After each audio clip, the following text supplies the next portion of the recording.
समक्ष उपस्थित हो चुके हैं। आप लोग अपने स्थान पर बने रहिए, अनुशासन का पूरा ख्याल रखिए और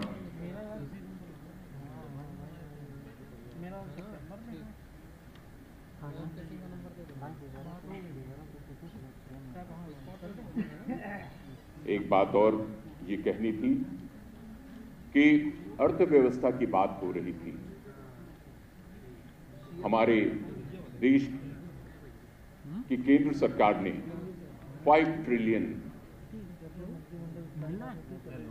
डॉलर US डॉलर की अर्थव्यवस्था का लक्ष्य रखा है और उसमें माननीय मुख्यमंत्री योगी आदित्यनाथ जी ने उत्तर प्रदेश की हिस्सेदारी का लक्ष्य 1 ट्रिलियन रखा है, 1 ट्रिलियन US डॉलर।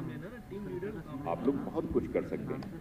ODOP आपने खूब पढ़ा होगा, खूब अध्ययन किया और उसके बारे में मनन चिंतन भी करते हैं। 1 डिस्ट्रिक्ट 1 प्रोडक्ट, इसमें आप कितना सहयोग कर सकते हैं।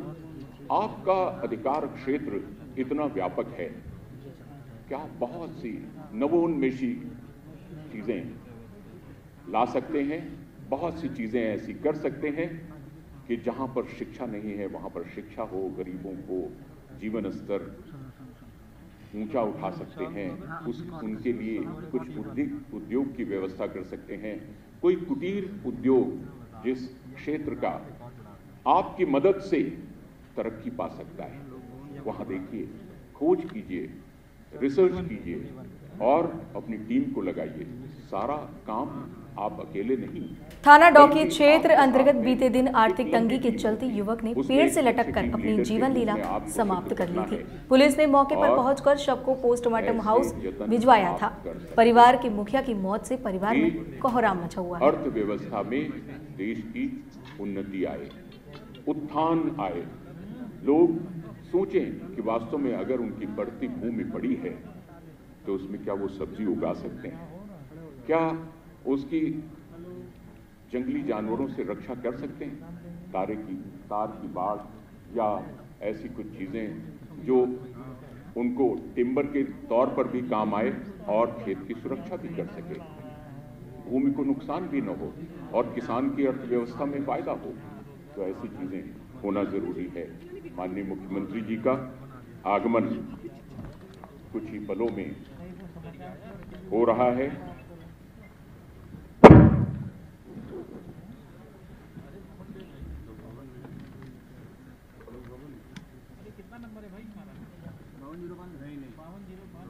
माननीय मुख्यमंत्री जी योगी जी, स्वागत कीजिए करतल ध्वनि से।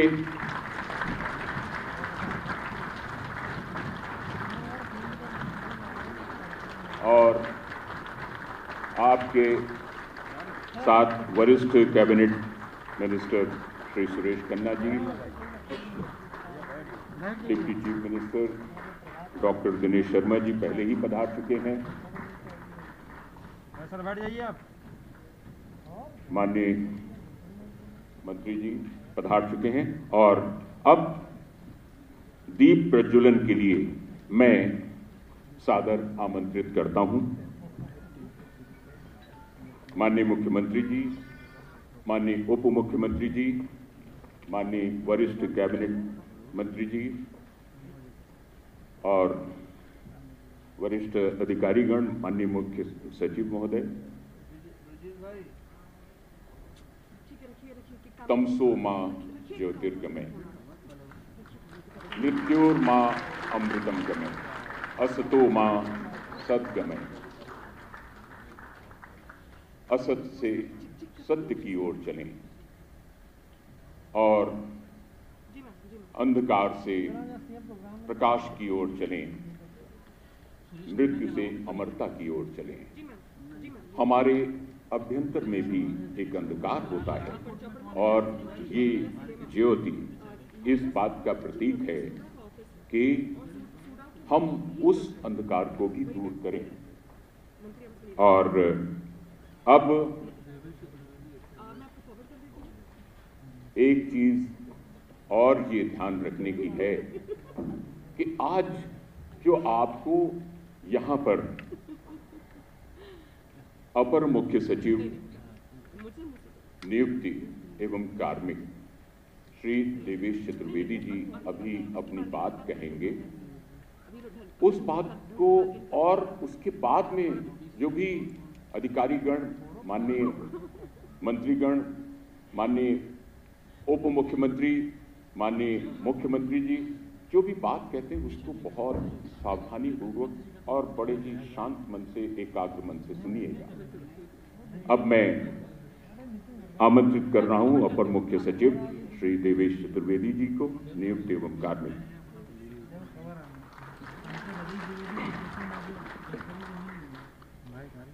सम्मानित माननीय मुख्यमंत्री जी, सम्मानित माननीय उप मुख्यमंत्री डॉक्टर दिनेश शर्मा जी, सम्मानित वित्त संसदीय कार्य एवं चिकित्सा शिक्षा मंत्री श्री सुरेश कुमार खन्ना जी, मुख्य सचिव महोदय, महानिदेशक उपाम, उपस्थित सभी नवनियुक्त प्रशिक्षु अधिकारीगण जो जिलाधिकारी के पद पर भविष्य में, निकट भविष्य में जाएंगे, मीडिया के सभी साथीगण, वरिष्ठ अधिकारीगण, देवियों सज्जनों, सभी का स्वागत करते हुए इस कार्यक्रम में। ये हमारे सबके लिए गर्व का विषय है और विशेष रूप से जो यहाँ 49 प्रशिक्षु अधिकारीगण आए हैं, जिसमें से कुछ वर्ष के विचार हैं और 45 इस वर्ष से अभी नवनियुक्त हुए हैं, इनका आधारभूत प्रशिक्षण अब आरंभ होने वाला है। आपको माननीय मुख्यमंत्री की तरफ से नियुक्ति पत्र और आशीर्वचन मिलेगा और हमारे उप मुख्यमंत्री और वित्त मंत्री भी आपको आशीर्वचन देंगे। पीसीएस राज्य सेवा की जो प्रक्रिया थी नियुक्ति की, वो बहुत तेज की गई लोक सेवा आयोग के द्वारा और बहुत ही कम समय में हम लोगों ने जो हमारी आवश्यकता थी उसके हिसाब से हम लोगों ने मेरिट के आधार पर नियुक्तियां की हैं और अब आपका आधारभूत प्रशिक्षण आरंभ होगा। उसके बाद प्रोफेशनल कोर्स होगा, 6 महीने का जिला की ट्रेनिंग होगी और उसके बाद आप परिपक्व होंगे कि महत्वपूर्ण पद भविष्य में लेंगे, चाहे वो जिलाधिकारी का हो, अपर जिलाधिकारी का हो, सिटी मजिस्ट्रेट हो, शासन में आएंगे विशेष सचिव, संयुक्त सचिव, और फिर अगर सब कुछ ठीक रहा, आपका कार्य उत्कृष्ट रहा तो भारतीय प्रशासनिक सेवा में आके जिलाधिकारी, कमिश्नर, सचिव इन पदों पे जाएंगे। विभिन्न निगमों में भी आप प्रबंध मंडल में वरिष्ठ पदों पे रहेंगे। आवश्यकता ये है, 2 बातों की मैं ब्रीफ में रहूँगा। सबसे पहली प्रथम बात यह है कि संवेदनशील रहना, नागरिकों के प्रति सदैव अपने द्वार खुले रखना और रिजल्ट ओरिएंटेड रहना। रिजल्ट ओरिएंटेड का मतलब कि नतीजे देना, चीज़ों को टालना नहीं। ये 2 मुख्य बातें हैं और प्रशिक्षण जो आप लेंगे, अभी प्रोफेशनल लेंगे, बाद में अभी लेंगे फाउंडेशन, यही ध्यान रखना है कि कैसे हम प्रदेश की समस्याओं को, इस प्रदेश में कई ऐसे क्षेत्र हैं जो विभिन्न प्रकार की समस्याएं अलग अलग जगह हैं, उनमें आप कार्य करते हुए कैसे उनकी समस्याओं को दूर कर सके, विकास की गति को आगे बढ़ा सके, आपसे अपेक्षाएं रहेंगी। मैं माननीय मुख्यमंत्री जी और यहाँ उपस्थित गणमान्य जो हमारे अतिथि हैं उनको बताना चाहूँगा कि जो यहाँ पर आज उपस्थित हैं जितने जो नवनियुक्त अधिकारी, इसमें से 31 इंजीनियर्स हैं, 2 डॉक्टर्स हैं, MBA हैं 2, और फिर वेटरनरी के भी 1 हैं, 1 आर्किटेक्ट के हैं और कुछ जो हैं वो साइंस और आर्ट्स के ग्रेजुएट्स हैं। इस प्रकार एक मिक्स अच्छा है, लेकिन टेक्निकल लोगों की ज़्यादा बहुतायत है और ये एक विशेष ट्रेंड हो गया है पिछले वर्षों में इस तरह का। मैं आप सबका स्वागत करते हुए और आपको भविष्य के लिए शुभकामनाएं देता हूं। अपेक्षा करता हूं प्रशिक्षण को आप बड़े गंभीरता से लेंगे और जो बात यहां कही जाएगी अमन से उसको ध्यान रखेंगे भविष्य में। धन्यवाद। बहुत बहुत धन्यवाद श्री चतुर्वेदी जी। और अब क्रम आता है प्रशिक्षु अधिकारियों द्वारा अनुभव व्यक्त करने का। तो सबसे पहले मैं युगांतर त्रिपाठी जी से उनके अनुभव के बारे में जानने के लिए बात करता हूं।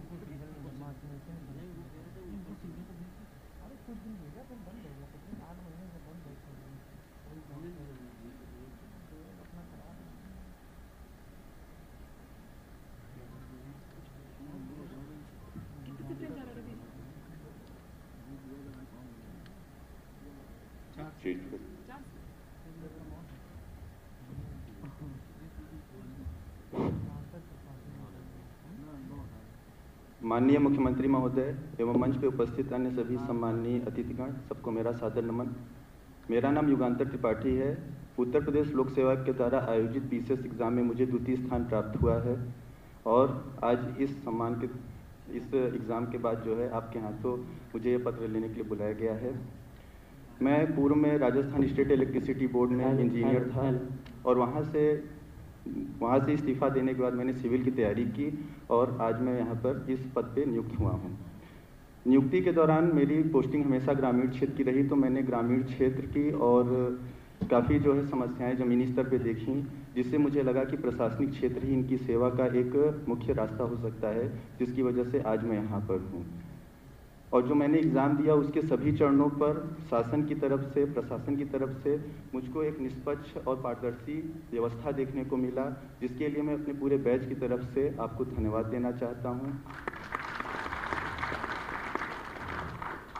और नौकरी के जो मेरे अनुभव रहे उससे बाद मैंने सिर्फ यह देखा है कि मुझे सिर्फ इतना ही करना है कि मैं जनता के लिए हमेशा सर्वसुलभ रहूं और उनकी समस्याओं का मैं त्वरित निराकरण कर सकूं, ताकि जो हमारे सरकार का एक विश्वास है कि सबका साथ, सबका विकास और सबका विश्वास, इसको सिर्फ नारा ही नहीं, इसको जमीनी स्तर पे पूरी तरह से फलीभूत किया जा सके। धन्यवाद।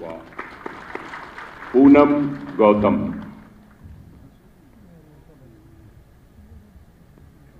अपना अनुभव साझा कर रही पूनम गौतम। माननीय मुख्यमंत्री जी एवं मंच पर उपस्थित सभी अतिथिगण, मेरा हार्दिक अभिनंदन आप सभी लोगों को। मेरा नाम डॉक्टर पूनम गौतम है। मैं एक स्त्री रोग विशेषज्ञ हूँ और मैंने इस परीक्षा में 3rd रैंक हासिल की है और मैं अकबरपुर कानपुर देहात की रहने वाली हूँ।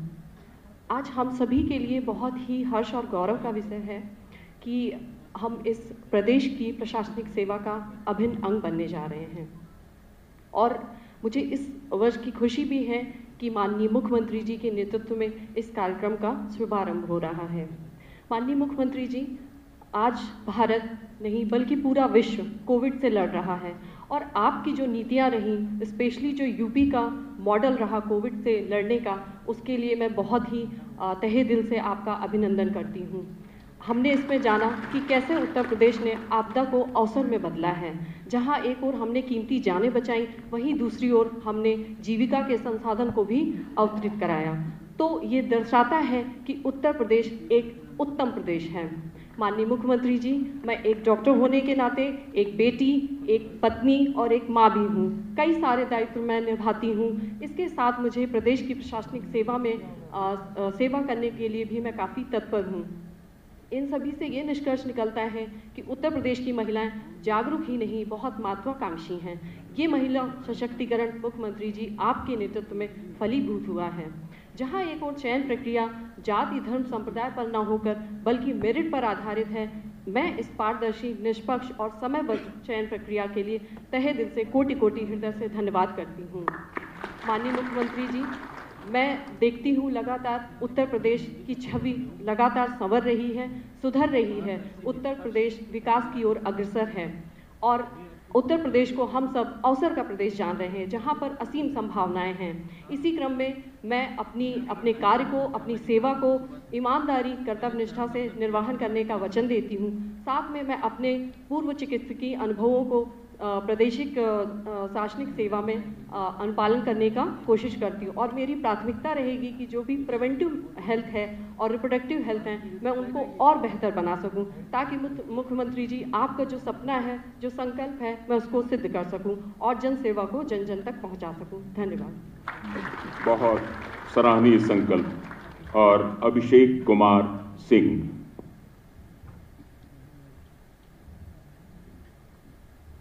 माननीय मुख्यमंत्री जी एवं समस्त अतिथिगण, सबका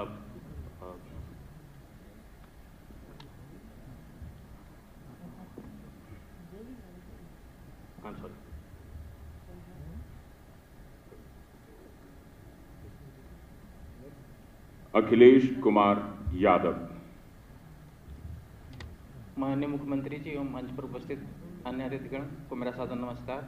मेरा नाम अखिलेश कुमार यादव है और मैं उत्तर प्रदेश के अम्बेडकर नगर जिले का निवासी हूँ। सर, उत्तर प्रदेश लोक सेवा आयोग द्वारा आयोजित BCS 2019 की परीक्षा में मुझे 11वां स्थान प्राप्त हुआ है और मेरा ध्येय रहेगा कि मैं समाज में जो हाशिए पर लोग हैं, वंचित तबके के और पिछड़े तबके के लोग हैं, उनको मुख्य धारा में लाने का प्रयास करूँगा। और तहसील के स्तर पर जो समस्याएं लोगों की होती हैं, नागरिकों की समस्याएं होती हैं, उनको सुलझाने का प्रयास करूंगा कि जिससे उनको और ऊपर ना जाना पड़े, जिलाधिकारी तक या सीएम तक ना आना पड़े। उसका निराकरण तत्काल से मतलब वहीं में उपस्थित होकर 24/7 उपलब्ध रहकर उनकी सेवा कर सकूं और तत्परता से उनका निराकरण कर सकूं। साथ ही अपने बिजी शेड्यूल से सीएम सर द्वारा जो समय निकाल कर यहाँ उपस्थित हुए हैं, उनका बहुत बहुत धन्यवाद। Thank you. अमन देवल। माननीय मुख्यमंत्री महोदय तथा मंच पर उपस्थित सभी सम्मान्य अतिथिगण को मेरा सादर प्रणाम। मेरा नाम अमन देवल है और मैंने यूपीपीसीएस 2019 की परीक्षा में 25वीं रैंक प्राप्त की है। मैं पश्चिम उत्तर प्रदेश के जनपद बिजनौर के गांव तालिबपुर का निवासी हूं तथा इलेक्ट्रॉनिक्स एंड कम्युनिकेशन इंजीनियरिंग में स्नातक हूं। स्नातक उपरांत मैंने स्टार्टअप क्षेत्र में काम किया, जहां मैंने आम जनता की जमीनी समस्या को देखा, जिसके कारण मैंने प्रशासनिक सेवा में आने का निर्णय लिया। अपने पद पर रहते हुए मैं अपनी तकनीकी शिक्षा एवं स्टार्टअप क्षेत्र के अनुभवों का उपयोग कर जनता की समस्याओं का व्यवहारिक निवारण करने का ईमानदारी पूर्वक प्रयास करूंगा। जिस प्रकार हमारी भर्ती प्रक्रिया निष्पक्ष, पारदर्शी एवं त्वरित हुई है, उसी प्रकार मैं भी सरकार की योजनाओं को आम जनता तक निष्पक्ष एवं पारदर्शी तरीके से पहुंचाने की भरपूर कोशिश करूंगा, जिससे माननीय मुख्यमंत्री महोदय के विजन उत्तर प्रदेश उत्तम प्रदेश को धरातल तक फलीभूत किया जा सके। साथ ही मैं माननीय मुख्यमंत्री महोदय को प्रतियोगी छात्रों की तरफ से धन्यवाद देना चाहूँगा। मुख्यमंत्री अभ्युदय योजना से लाखों प्रतियोगी छात्र निःशुल्क कोचिंग से अपने सपने साकार कर रहे हैं। धन्यवाद। प्रीति सिंह।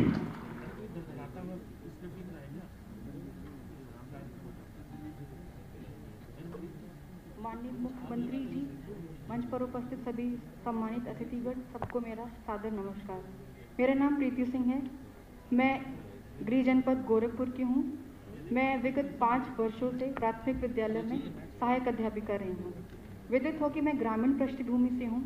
मेरी माता आत्मविश्वासी गृहिणी है तथा मेरे पिता साधारण किसान हैं। ग्रामीण पृष्ठभूमि होने के बावजूद उन्होंने मेरे निरंतर सफलता का बहुत साथ दिया। माता पिता के अलावा मेरे यहाँ तक पहुँचने में मेरे प्रियजनों, मेरे मित्रों का भी बहुत योगदान रहा है। इसके अलावा मेरे व्यक्तिगत श्रम, धैर्य और ईमानदारी का बहुत योग रहा है। मैं एक बात पर जोर देना चाहती हूँ कि मनुष्य को कभी अपने प्रयत्नों को छोड़ना नहीं चाहिए जब तक लक्ष्य की प्राप्ति न हो जाए। विलंब भले हो सकती है, परंतु सफलता अवश्य मिलेगी। विगत वर्ष से हमारा देश कोरोना जैसी आपदा से जूझ रहा है। उस संशय की घड़ी में जब पूरे देश को समझ में नहीं आ रहा था कि क्या करना चाहिए, क्या नहीं करना चाहिए, तब हमारे माननीय प्रधानमंत्री जी और माननीय मुख्यमंत्री जी ने हमें आपदा को अवसर में बदलने का मूल मंत्र दिया।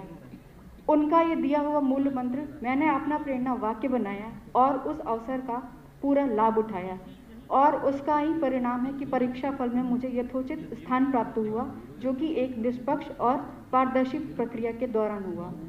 मुझे जो पद और जो दायित्व सौंपे जाएंगे, मेरी प्राथमिकता ये होगी कि मैं महिलाओं, वंचित शोषित वर्गों के सार्वभौमिक कल्याण के उन्नयन का प्रयास करूंगी। मुझे ये भी कहना है कि जनता और प्रशासन के बीच में जो भी संबंध हैं, उनको और संवेदनशील तरीकों से उनके संबंधों को प्रगाढ़ करूंगी और उनके समस्याओं का निस्तारण पूरी मेहनत, पूरी ईमानदारी के साथ करूंगी। मुझे कहते हुए बहुत हर्ष हो रहा है कि आज हमारा उत्तर प्रदेश उत्तम प्रदेश की ओर अग्रसर है। मैं यहाँ पर एक हाथ आगे और बढ़कर ये कहना चाहूँगी, हमें साथ मिलकर इसे अति उत्तम प्रदेश बनाना है। इसके लिए हम पूरे बैच के साथ मिलकर सहयोग करेंगे। मुझे संक्षेप में ये बात कहनी है अपनी वाणी को विराम देते हुए कि शासन के द्वारा जिन दायित्वों, जिन कर्तव्यों का निर्वहन करने का मुझे दायित्व दिया जाएगा, मैं संविधान के धाराओं के अंतर्गत उसका पूर्ण कर्तव्य निष्ठा से पूरा निर्वहन करूंगी। आपने सबने मुझे बोलने का अवसर दिया, इसके लिए सबको बहुत बहुत धन्यवाद। जय हिंद। कोशिश करने वालों की कभी हार नहीं होती, सफलता मिलकर रहती है। और अब मेरा निवेदन माननीय वरिष्ठ कैबिनेट मंत्री श्री सुरेश खन्ना जी से उनके संबोधन के लिए।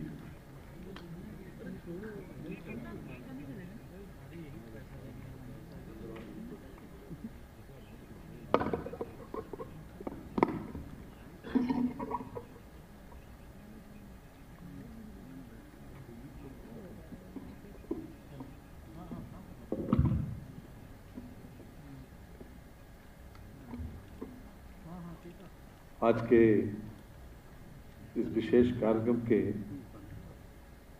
मुख्य अतिथि और उत्तर प्रदेश के शिखर पुरुष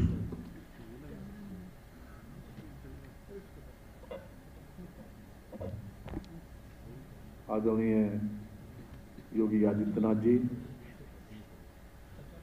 मंच पर विराजमान उत्तर प्रदेश के उप मुख्यमंत्री आदरणीय श्री दिनेश शर्मा जी, मुख्य सचिव श्री तिवारी जी, श्री देवेश चतुर्वेदी जी, श्री नबीश सहगल जी तथा श्री वेंकटेश जी, यहाँ पर उपस्थित सभी सम्मानित बहनों और भाइयों, आज का जो विशेष कार्यक्रम यहाँ पर नियुक्ति पत्र वितरण का है, मैं सबसे पहले जो भी प्रांतीय सिविल सेवा में चयनित होकर जो लोग आए हैं उन लोगों को हृदय से बधाई देता हूँ और विशेष रूप से इस बात को कोट करना चाहता हूँ कि आप लोगों ने अपने जीवन में जो मेहनत और समर्पण भाव से ये लक्ष्य तय किया कि हमको पीसीएस परीक्षा क्वालिफाई करनी है और उस मेहनत और परिश्रम का ही ये प्रतिफल है कि आज आप यहाँ पर चयनित होकर आए और इसके पीछे मैं बधाई देना चाहता हूँ आदरणीय मुख्यमंत्री योगी आदित्यनाथ जी को कि उनकी न्यायप्रियता और ये पारदर्शी प्रशासन की ही देन है कि जो आप मेहनत के बल पर यहाँ पर आए हो। मैंने अभी कई लोगों के संस्मरण सुने, अच्छा लगा कि इस उम्र में एक जज्बा है न्यायप्रियता का, लोगों की सेवा करने का। प्रारंभ में लोगों की सेवा करने का जज्बा तो होता है, लेकिन ये जज्बा आखिर तक बनाए रखें तो मैं समझता हूँ कि जीवन में कभी कठिनाई नहीं होगी। जब भी कोई जनप्रतिनिधि आपसे मिलता है तो अपेक्षा करता है कि हमारे अधिकारी हमसे कायदे का व्यवहार करें। काम तो आप नियमों और कानूनों से करेंगे ही, लेकिन व्यवहार जीवन में बहुत मायने रखता है। आपकी उदारता, आपकी विनम्रता या आपकी पर्सनालिटी में कुछ न कुछ ऐड करती है और आपकी ख्याति को बढ़ाती है। जो सिविल सेवा यूपी की है वो मैं समझता हूँ कि ये प्रशासन की एक जीवन रेखा है और आपको इस पद पर आने के बाद निश्चित रूप से आपको सेवा का भी अवसर मिलेगा, विकास का भी अवसर मिलेगा और दंड देने का भी अवसर मिलेगा। लेकिन इसकी बुनियाद में याद रखिए कि हम जिस पद्धति से चुनकर आए, जिस पद्धति से आपको इस मेहनत का फल मिला है, अगर जीवन में हर क्षण आप उसको याद रखेंगे तो ये आपकी पर्सनालिटी में भी ऐड होगा और आपकी प्रोन्नति पर भी, और यहाँ तक आप जिस पद पर भी रहेंगे उस कुर्सी को भी आप महकाएंगे। मैं विशेष रूप से दो बातों को खास तौर से इंगित करना चाहता हूँ। एक कि लोगों को इस पद पर आने के बाद दिखास की और छपास का रोग बहुत लग जाता है। अगर आप इससे बचेंगे तो मैं समझता हूँ कि ये आपके लिए हितकर होगा। और अगर किसी न किसी रूप में आप सस्ती लोकप्रियता, यानी दिखास का मतलब यह है कि टेलीविजन पर आपका चेहरा दिखाई पड़े, और छपास का मतलब यह है कि किसी न किसी समाचार पत्र में आपका नाम रोज आए। अगर आप न्यायप्रियता के साथ अपने दायित्व का निर्वहन करेंगे तो ये आपके लिए हर स्तर पर आपके लिए फायदेमंद होगा।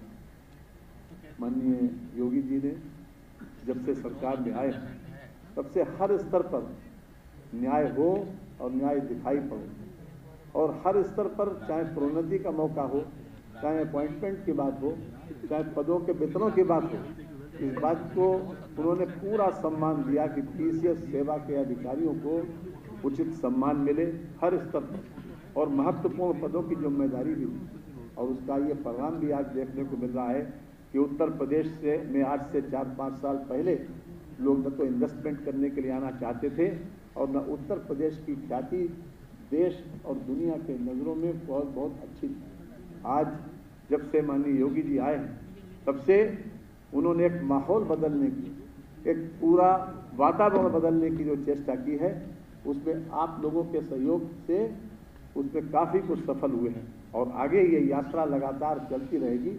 उसमें निरंतर आपका सहयोग अपेक्षित है। शासन और सत्ता की मंशा को पूरा करना, लेकिन न्यायप्रियता के साथ, उदार व्यवहार के साथ, विनम्रता के साथ ये आपका फर्ज और कर्तव्य होना चाहिए। आज के इस मौके पर मैं विशेष रूप से मैक्स मुलर की 2 लाइनों को जरूर कोट करना चाहता हूँ। मैक्स मुलर एक जर्मन विद्वान हुए और उनसे जब अंग्रेज प्रशासकों को जो डिस्ट्रिक्ट मजिस्ट्रेट और कमिश्नर के रूप में जिन लोगों की नियुक्ति होती थी, उनसे कहा गया कि आप इन लोगों को एक बार संबोधित करें, तो उन्होंने ये कहा था कि हम एक ऐसे क्षेत्र में आप लोगों को जाना है जहाँ पर बहुत अधिक सहनशीलता है, जहाँ पर एक तरीके का संवेदनशीलता पर जहाँ चरम सीमा पर है और हर प्रकार से लोग जहाँ पर किसी न किसी रूप में ऊपर देखते हैं, आध्यात्मिकता भी है, संवेदनशीलता भी है, उस क्षेत्र में आपको जाना है। और ख़ास तौर से एक किताब को उन्होंने कोट भी किया था, मैं विशेष रूप से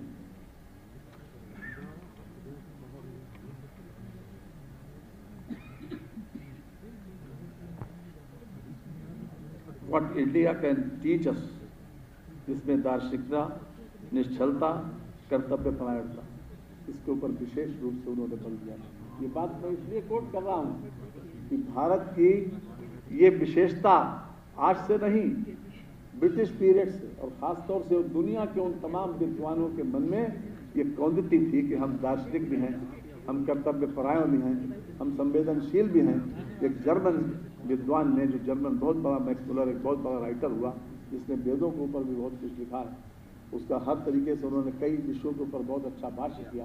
तो उस वक्त से जो परंपराएं हमारी चली आ रही हैं, अगर हम उस परंपरा का निर्वाह करते हुए अपने आगे की दिनचर्या को तय करेंगे तो निश्चित रूप से न कभी कठिनाई आएगी और न कभी आपको शर्मिंदा होना पड़ेगा। और एक बात मैं आप लोगों की वकालत भी करूंगा, क्योंकि आईएएस में प्रमोशन का कोटा भी ज़्यादा बढ़ना चाहिए और कम उम्र में प्रमोशन होना चाहिए, ताकि आदमी की जब उम्र काम करने का विशेष जज्बा हो, विशेष लगाव हो, तो उसमें बेहतर से बेहतर परिणाम दे सके। इन्हीं शब्दों के साथ मैं अपनी बात समाप्त करता हूं और ढेर सारी शुभकामनाएं आपको देता हूं। बहुत बहुत धन्यवाद। बहुत बहुत धन्यवाद माननीय मंत्री जी।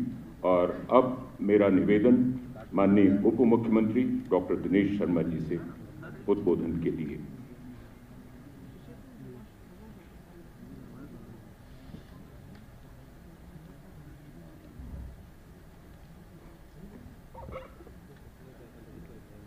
उत्तर प्रदेश के लोकप्रिय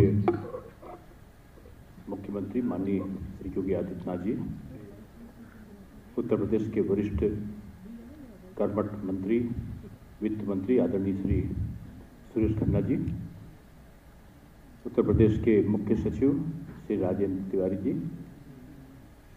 उपमा के चेयरमैन श्री जी वेंकटेश जी, श्री देवेश चतुर्वेदी जी, श्री नवनीत सहगल जी, श्री रंजन कुमार जी, यहाँ के जिलाधिकारी और सभी उपस्थित सौभाग्यशाली अपने जीवन की एक नई यात्रा को प्रारंभ करने वाले जो भी चयनित हुए हैं, ऐसे उप जिलाधिकारी पद के लिए अहर समस्त महानुभाव।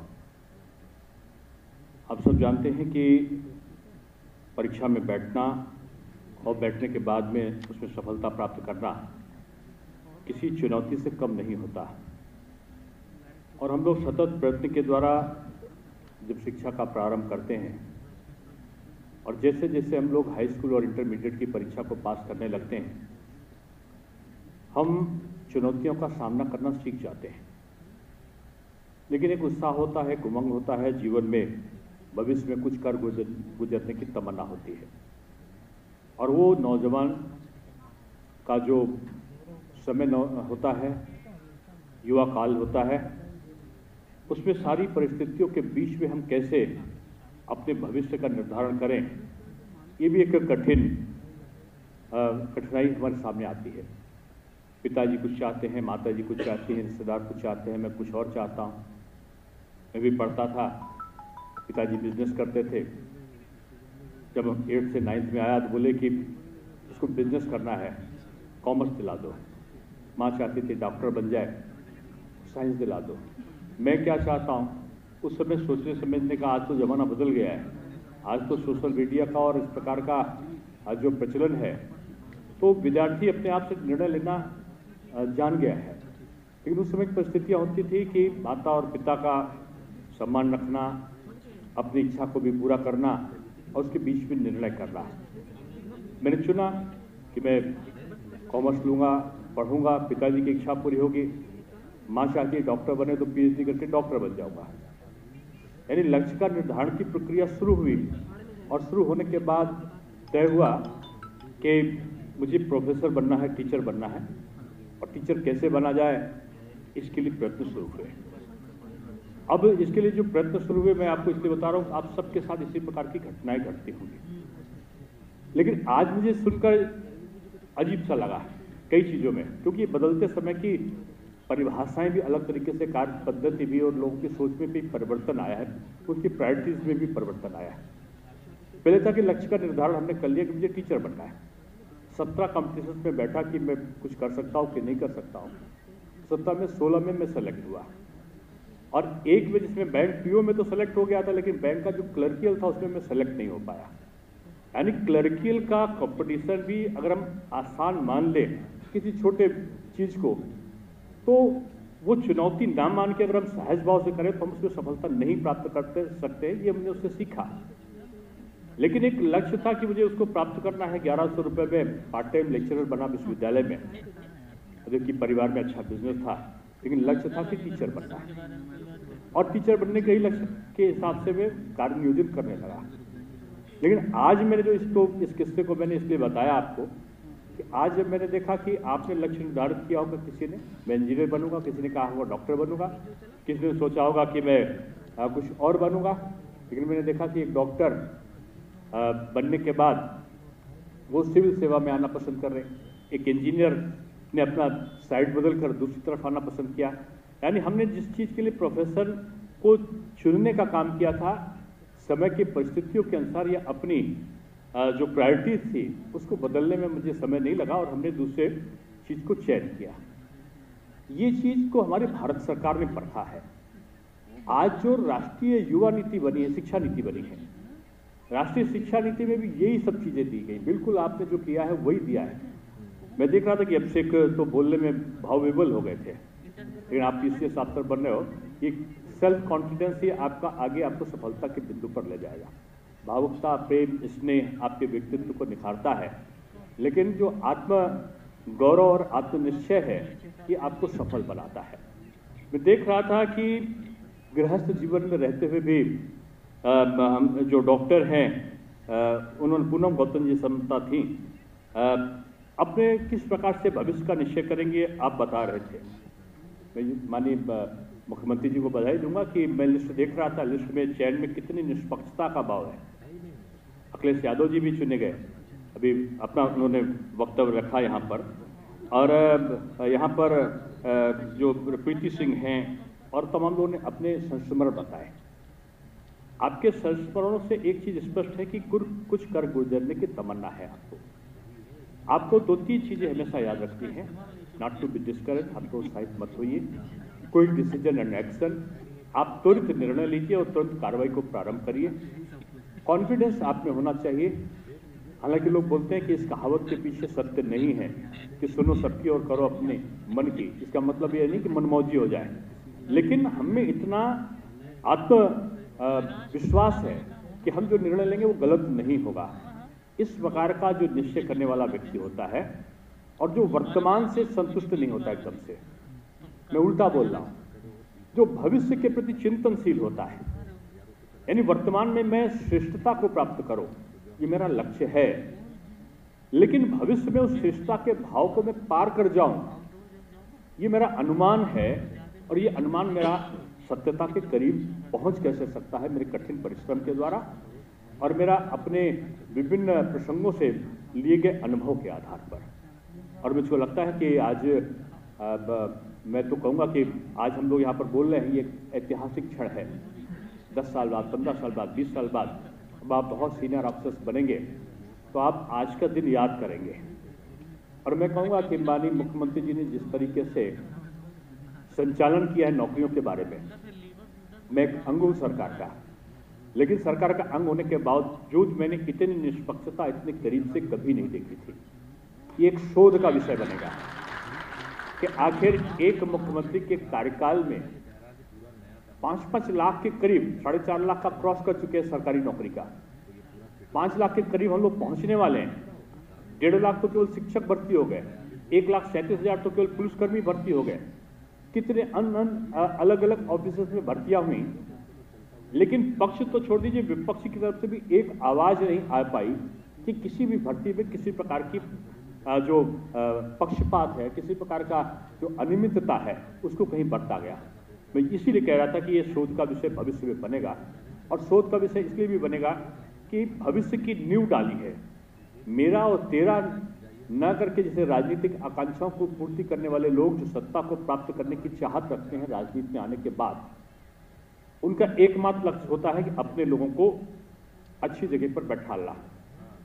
एक बार एक साहब मुझसे पूछ रहे थे कि माननीय मुख्यमंत्री जी का करीबी कौन है, तो मैंने कहा कि मैंने तो इतने करीब से देखा है उनको और मुझको लगता है सारे लोग उनके करीब हैं, और कभी कभी मैं देखता हूं तो लगता है कोई भी उनके करीब नहीं है।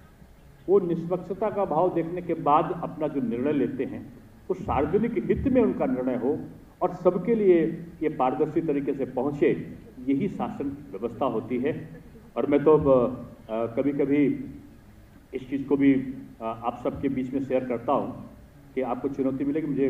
मेरा सौभाग्य था कि विश्वविद्यालय में प्रोफेसर होने के नाते कई बार मुझे पीसीएस का इंटरव्यू में भी जाने को लेने का भी मौका मिला है। आप लोग चयनित हुए तो आपको ट्रेनिंग देने का भी अवसर मुझे मिला है। पीसीएस से आईएएस में प्रमोशन होने लगे तो उस समय ट्रेनिंग होती है, उसमें भी देने का अवसर मुझे मिला है एक प्रोफेसर के नाते। और मैंने आपके विभिन्न अनुभवों को देखा है। फ्रस्ट्रेशन और किसी भी चीज़ के ना होने के बाद में अपने ग्लानि अपने अंतर्मन में आकर अपनी कार्य क्षमता को कभी प्रभावित मत होने दीजिएगा। अगर आप कोई लक्ष्य को प्राप्त नहीं कर पाए हैं तो आप दूसरे लक्ष्य की तरफ आप सहज भाव में आगे बढ़िए। और कभी कभी राजनीतिक मंतव्यों की पूर्ति न हो पाने के कारण व्यक्ति अपने आप को असहज महसूस करता है, लेकिन उस समय आपका जो दृढ़ निश्चय होगा, काम के प्रति जो समर्पण होगा, जो आपकी निष्पक्षता और पारदर्शिता होगी, वही पूंजी के रूप में आपके साथ जाएगी। इसलिए मैं आप सबसे कहूँगा कि दृढ़ निश्चयी बनिए और दृढ़ निश्चय के साथ साथ आपका जो निर्णय की क्षमता है वो त्वरित होनी चाहिए। और जो सार्वजनिक हित में किया गया काम है, उत्तर प्रदेश को बड़े मुश्किल से भाई भतीजावाद, परिवारवाद, जातिवाद, संप्रदायवाद, क्षेत्रवाद, इन सब से दूर ले जाने का जो सपना माननीय मोदी जी और योगी जी ने देखा था, उस तरफ हम लोग तेजी के साथ आगे बढ़े हैं। इसका निर्णय कौन करेगा? ये ऑफिसर्स करेंगे कि हम समाज में जातिवाद का जहर नहीं आने देंगे। उत्तर प्रदेश की प्रगति का जो सबसे बड़ा बाधक है वो जातिवाद है, और इस जातिवाद की जंग को लड़ने के लिए ऑफिसर्स को आगे आना होगा।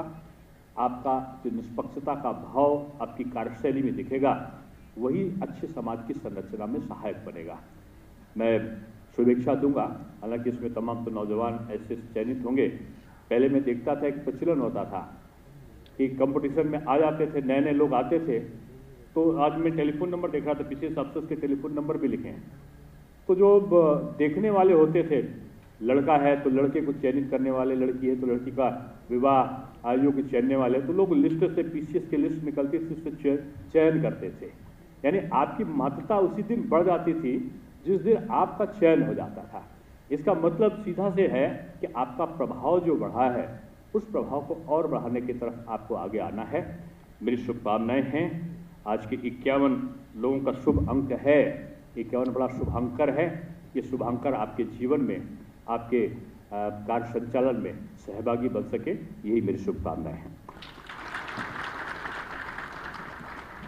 बहुत बहुत धन्यवाद डॉक्टर शर्मा जी, माननीय उप मुख्यमंत्री जी।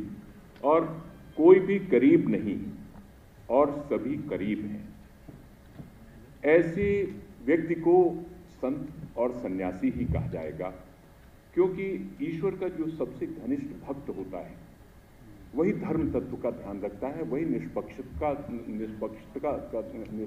का ध्यान रखता है और वही न्यायप्रियता का ध्यान रखता है। माननीय मुख्यमंत्री जी अपना आशीर्वचन पहले देंगे, उसके बाद 10 नवनियुक्त चयनित अधिकारियों को नियुक्ति पत्र सौंपेंगे। पहले मैं उनसे सविनय निवेदन करता हूं। अच्छा, आइए पहले नियुक्ति पत्र। सबसे पहले युगांतर त्रिपाठी, तैयारी में रहें। पूनम गौतम, कुणाल गौरव,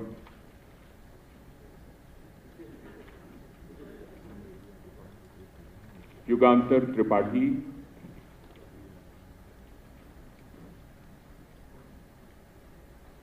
पूनम गौतम।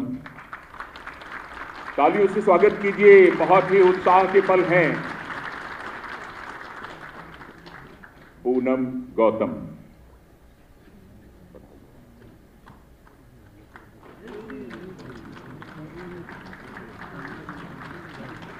कुणाल गौरव,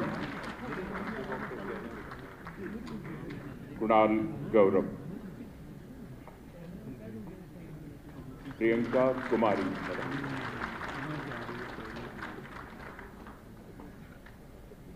प्रियंका कुमारी, अभिषेक कुमार सिंह,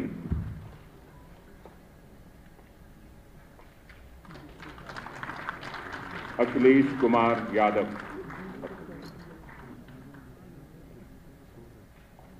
अमन देओल,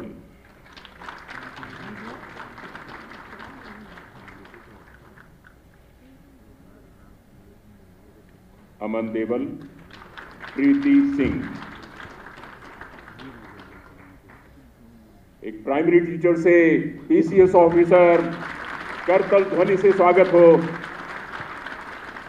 शना अख्तर मंसूरी, शना अख्तर मंसूरी और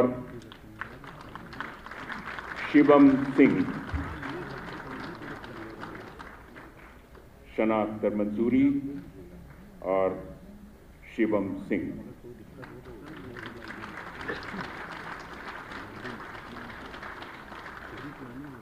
अब बारी है माननीय मुख्यमंत्री जी के आशीर्वचन की। सादर निवेदन आशीर्वचन के लिए।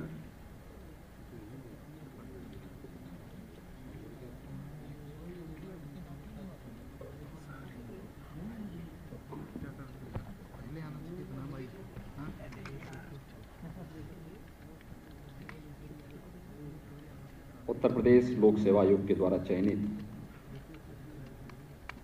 2019-20 के उत्तर प्रदेश पीसीएस के अधिकारियों की आज के इस बैच को नियुक्ति पत्र के लिए आयोजित इस कार्यक्रम में उपस्थित प्रदेश सरकार में मेरे वरिष्ठ सहयोगी उप मुख्यमंत्री डॉक्टर दिनेश शर्मा जी,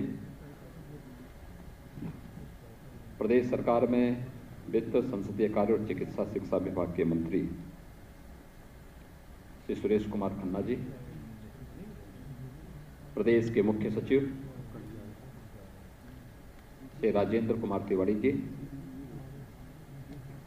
अपर मुख्य सचिव नियुक्ति एवं कार्मिक डॉक्टर देवेश चतुर्वेदी जी, महानिदेशक उपाम श्री एल वेंकटेश्वरलू जी, मुख्यमंत्री कार्यालय के प्रमुख सचिव श्री संजय प्रसाद जी और आज के इस कार्यक्रम में उपस्थित सभी 9 चयनित उप जिलाधिकारीगण, उनके परिवार के सदस्यगण, मीडिया से जुड़े हुए सभी मित्रगण, मैं सबसे पहले आप सबको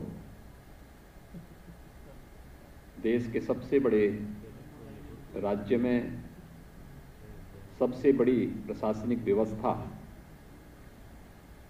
का पार्ट बनने के लिए हृदय से बधाई देता हूं, आप सबका अभिनंदन करता हूं और उत्तर प्रदेश लोक सेवा आयोग को एक निष्पक्ष पारदर्शी चयन की प्रक्रिया को समयबद्ध ढंग से आगे बढ़ाने के लिए हृदय से धन्यवाद भी देता हूं। हम सब जानते हैं कि उत्तर प्रदेश में सरकारी नौकरियों की प्रक्रिया 2017 के पहले कैसे कलंकित हो चुकी थी।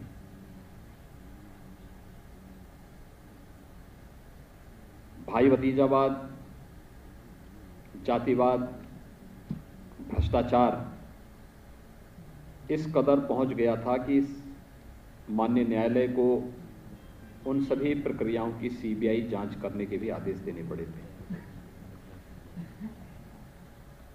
और उसमें बहुत सारी जांचें न्यायालय के आदेश पर सीबीआई जिसमें अभी भी जांच कर रही है।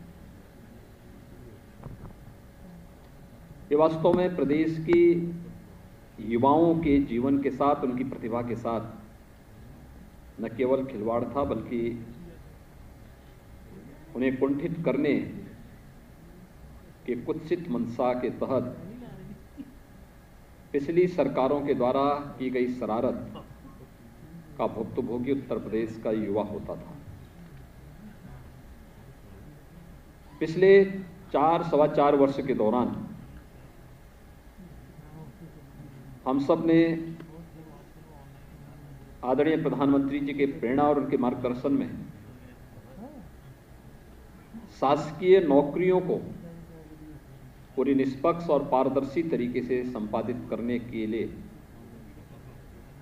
आयोग और बोर्डों के माध्यम से जो प्रक्रिया आगे बढ़ती है उसे व्यवस्थित रूप से आगे बढ़ाया और आज मुझे बताते हुए प्रसन्नता है कि जो ये बोर्ड और आयोग अव्यवस्था, भ्रष्टाचार, भाई भतीजावाद के अड्डे बन चुके थे और उसके कारण अनिर्णय की स्थिति पैदा हो गई थी। इस जड़ता को दूर करते हुए प्रक्रिया में तेजी लाने, निष्पक्षता लाने, शुचिता और पारदर्शिता पूर्ण तरीके से इस नियुक्ति की प्रक्रिया को आगे बढ़ाने के परिणाम बहुत अच्छे ढंग से सामने आ रहे हैं। एक भी नियुक्ति उत्तर प्रदेश की आज के दिन पर हम लोग विगत 4.25 वर्ष के दौरान 4.5 लाख के आसपास सरकारी नौकरियों में प्रदेश के नौजवानों को नियुक्ति पत्र दे चुके हैं और कोई भी हमारी चयन की प्रक्रिया न्यायालय में लंबित नहीं है। पूरी पारदर्शिता के साथ, पूरी ईमानदारी के साथ, पूरी निष्पक्षता के साथ इस पूरी कार्रवाई को आगे बढ़ाया गया और सभी आयोग और बोर्डों से भी यही आग्रह किया गया कि वे पूरी ईमानदारी के साथ इस प्रक्रिया को आगे बढ़ाएं। योग्यता, मेरिट और आरक्षण के नियमों का पूरा पालन करें। किसी भी प्रकार से किसी भी व्यक्ति या किसी भी बाहरी व्यक्ति को आपकी प्रक्रिया में हस्तक्षेप करने का अवसर नहीं मिलना चाहिए और प्रदेश के युवाओं को उनकी प्रतिभा, उनकी योग्यता और उनकी क्षमता के अनुरूप उनका स्थान प्राप्त ही होना ही चाहिए। ये जो सरकार की दृढ़ इच्छा शक्ति थी, आज उसका परिणाम भी देखने को मिल रहा है। मुझे बहुत प्रसन्नता है कि आज नियुक्ति पत्र वितरण का एक कार्यक्रम उत्तर प्रदेश पीसीएस की 2019 की परीक्षा के परिणाम के फलस्वरूप आज यहां वितरित हो रहा है। अभी 6 महीने पहले मैंने 2017-18 के भी नियुक्ति पत्र वितरित किए हैं। आप देखिए कितना, यानी 17-18 के नियुक्ति पत्र भी 21 में ही हमने वितरित किए हैं, और आज आपको भी हम नियुक्ति पत्र यहीं पर दे रहे हैं। यानी पहले अनिर्णय के शिकार थे, अराजकता के शिकार थे, अव्यवस्था थी, लेकिन आज उस प्रक्रिया को कितनी तेजी के साथ आगे बढ़ाने का कार्य हुआ है। आज यूपी पीसीएस की उप जिलाधिकारी के चयन की इस प्रक्रिया में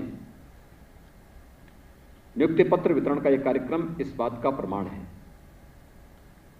स्वाभाविक रूप से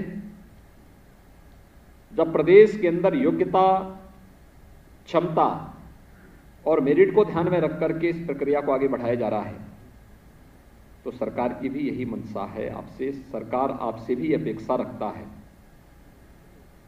कि आप भी उसी निष्पक्षता के साथ, उसी पारदर्शी तरीके के साथ किसी भी नागरिक के साथ, प्रदेश का कोई भी व्यक्ति हो,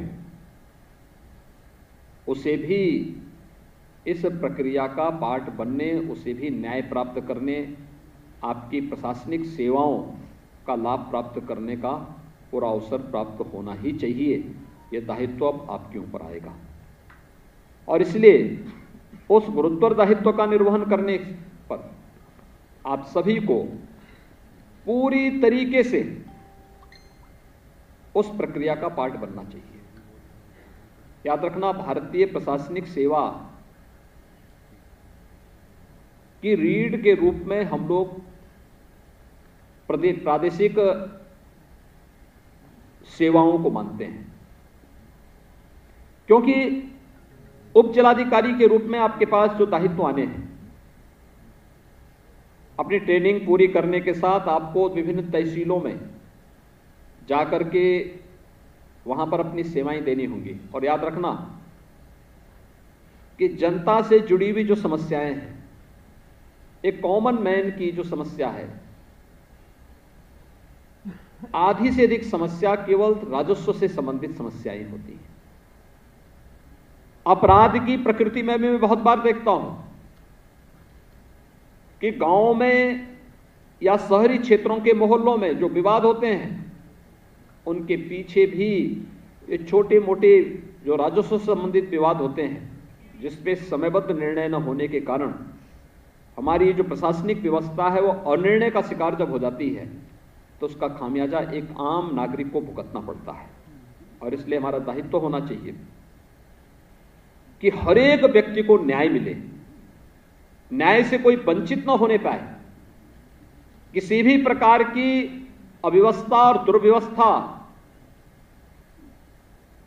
जिस व्यवस्था के हम पार्ट हैं वहां पर न दिखे। या हम अगर अपने इस दायित्व का ईमानदारी पूर्वक निर्वहन करते हैं तो हम अपने आप के साथ न्याय करते हैं, अपनी सेवा के साथ न्याय करते हैं, और जिस व्यवस्था ने हमें सम्मान दिया है उस व्यवस्था के साथ भी हम न्याय करते हैं, और यही तो हमें करना होगा। आपको अब इस सेवा में आए हैं, इससे पहले आप क्या थे? आपका व्यक्तिगत जीवन था, आपका पारिवारिक जीवन था, आपका अपने एक मित्र मंडली थी, वो आपका व्यक्तिगत जीवन का पार्ट है। लेकिन आज जब आप इस प्रशासनिक सेवा का पार्ट बनने जा रहे हैं, तो फिर अपने पराये का भेद किए बगैर, अपनी पूरे ज्ञान से, अपनी पूरी दक्षता से और अपने व्यवहार से हर एक व्यक्ति को न केवल सम्मान देना होगा, बल्कि न्याय बोलने से नहीं, आपकी कार्य पद्धति से वह झलकना भी चाहिए। देखिए, अगर पहले दिन से आप तय करके आगे बढ़ेंगे तो यूपी पीसीएस के बहुत सारे अधिकारियों को सचिव और कमिश्नर स्तर तक की सेवा करने का अवसर प्राप्त हो जाता है। और मुझे लगता है कि हम देखते हैं वहां तक पहुंचते पहुंचते अंत में बहुत कम लोग रह पाते हैं। कुछ लोग अपनी आयु सीमा के कारण, कुछ लोग समयबद्ध ढंग से जैसे ही आगे बढ़ते हैं, किसी न किसी भ्रष्टाचार की चपेट में आकर के और समय उस व्यवस्था से दरकिनार कर दिए जाते हैं। और फिर एक समय जिन लोगों ने शुरू में अपने आप को ध्यान नहीं दिया, पहले दिन से ध्यान नहीं दिया, वे लोग बाद में आगे चल करके स्वयं के लिए एक समस्या खड़ी हो जाते हैं। हम समाज के लिए समस्या न खड़ी करें, बल्कि समाज की समस्याओं के सुलझाने के माध्यम बने। एक बेहतर संवाद के माध्यम से हमें इस प्रक्रिया को आगे बढ़ाना होगा। मैं अक्सर देखता हूं, मैं अधिकारियों से कहता हूं, भाई आप जनता दर्शन का कार्यक्रम करिए। मैं मुख्यमंत्री हूं, मेरी तमाम व्यस्तताएं हैं, लेकिन मैं प्रतिदिन जनता दर्शन के कार्यक्रम में जनता से जरूर मिलता हूं। ये सच है कि कोरोना कालखंड में विगत 15-16 महीनों से ये प्रभावित हुआ। मैं लखनऊ में हूं, तो लखनऊ में जब कोरोना पीक पे रहता, उस समय को छोड़ दिया जाए, उस समय ये प्रक्रिया हम स्थगित कर देते हैं। सामान्य दिनों में 500-600 लोगों से मैं स्वयं मिलता हूं, उनकी समस्याओं को समयबद्ध निस्तारण करने की व्यवस्था भी करता हूं। कभी गोरखपुर जाता हूं तो गोरखपुर में भी जनता से स्वयं मिलता हूं, समयबद्ध ढंग से उनकी समस्याओं का समाधान हो, ये पूरी व्यवस्था सुनिश्चित करता हूं।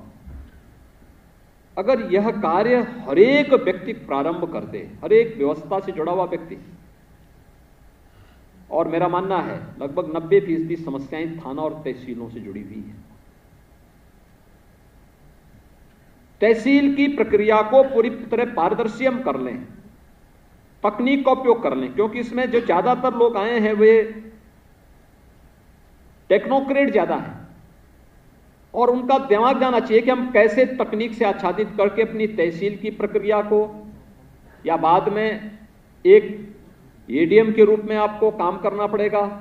एडीएम की प्रक्रिया के उस व्यवस्था के साथ आप जुड़ेंगे तो जिस व्यवस्था का दायित्व आपको दिया जाएगा, उस समय भी आपको देखना होगा कि तकनीक से हम आच्छादित कैसे कर सकते हैं, कैसे हम तकनीक इसमें ज्यादा से ज्यादा अपना करके अधिक से अधिक लोगों को उससे जोड़ सकें, और पूरी तरह पारदर्शी व्यवस्था का पाठ हम कैसे बना दें।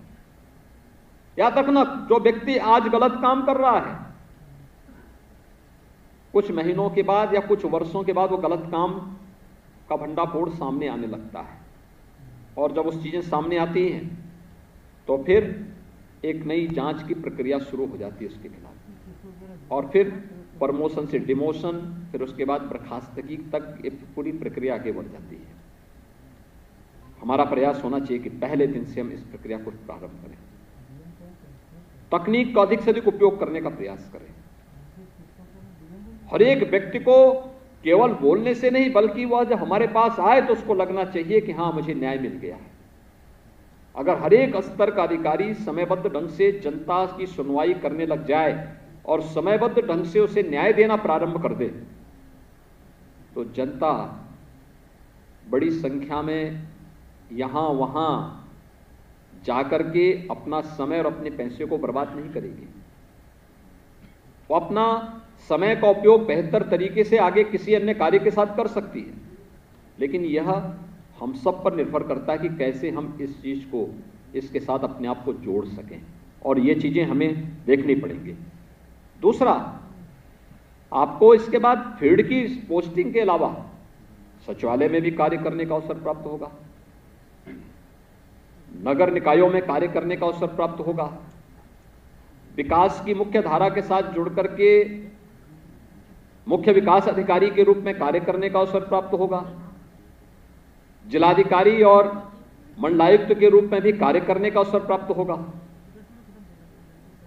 हमें याद करना होगा, उस समय ध्येय हमारा यही होना चाहिए कि हमारी कार्य पद्धति से एक पीड़ित व्यक्ति को न्याय मिले और वह इस चीज का एहसास भी कर सके। प्रशासनिक व्यवस्था में बैठा हुआ अधिकारी अपने को एक नए प्रोटोकॉल के ऊपर के रूप में ढालना बंद करें, एक टापू के रूप में अपने आप को एकांकी जीवन में डालने की आदत से बचें। जब हम टापू बन जाते हैं तो हमारा समाज से, देश और काल से उसका संबंध विच्छेद हो जाता है, और फिर वहीं से हमारे इर्द गिर्द घूमने वाली मक्खियों के द्वारा जो दुर्व्यवस्था फैलाई जाती है वो तमाम प्रकार की बीमारियों को भी जन्म देती है। ये बीमारियां हम पहले दिन से ही निपटने थे। इस बीमारी से पहले दिन से बचना होगा और अंतिम समय तक हमें इसके लिए पूरी प्रतिबद्धता के साथ काम करना होगा। अगर हम कर पाएंगे तो एक सुनहरे भविष्य की तरफ हम अपने आप को देख सकते हैं। लेकिन अगर पग पग पर गलती करते हुए फिर उसमें संलिप्त होते हुए अगर हम लोग इस व्यवस्था को दुर्व्यवस्था में बदलने का प्रयास करेंगे तो स्वाभाविक रूप से उसकी जवाबदेही से हम अपने आप को अलग कभी नहीं कर पाएंगे। कि हमें जरूर सोचना होगा। मुझे बहुत प्रसन्नता है कि यहाँ पर तेजी के साथ युवाओं को प्रदेश के अंदर नौकरियों की सुविधा प्राप्त हुई है, और ये वही प्रदेश है जहां हर नियुक्ति के साथ भ्रष्टाचार और बेईमानी का लेवल पहले ही उसके साथ एक चस्पा हो जाता था, और उसके बाद माननीय न्यायालय को उसमें हस्तक्षेप करने का अवसर भी प्राप्त होता था। न्यायालय उसको स्टे करती थी, उसकी जांच बिठा देती थी, प्रक्रिया ऐसी बाधित हो जाती थी कि युवा यहाँ का अपने आप को ठगा महसूस करता था। आज उत्तर प्रदेश के अंदर चल रही चयन की सभी प्रक्रियाएं कोई उंगली नहीं उठा सकता, उंगली उठाने का किसी को अवसर नहीं दिया जाता है। समय समय पे सरकार भी इन चीजों को देखती है, कहां पर क्या चल रहा है।